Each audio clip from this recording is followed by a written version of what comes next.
lasai, nik uste. Hasieratik, nire asmoa zen Behobiako pixka prestatzea. Eta horraterak Ander Sagartzazu, Ernai Arroyo eta gero iaz irabazizun gazte marrokiar bat, Errioxako uste da.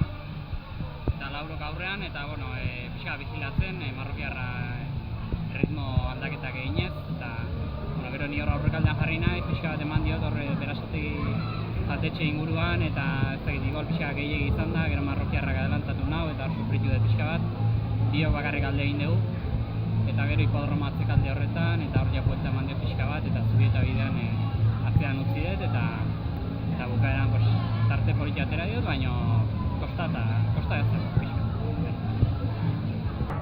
Bai, sensazio, hasieran laborren kilometro arte hola sensazio onak edukik ditut, baina gero ez dakit, pixka pasa naizelako edo zergatik arnasa bete zait eta sufritu egin dut desente. Baina gero ritmoan jetxe egin dugu seguramente pixka bat eta buelta eman diot eta azkeneko kilometroak nahiko ondo, baina ikusten zuenan aurrentzoa zela eta pixka bat motivazio puntu bat hartzen duzu eta nahiz eta sufritzen joan, erresago eramaten.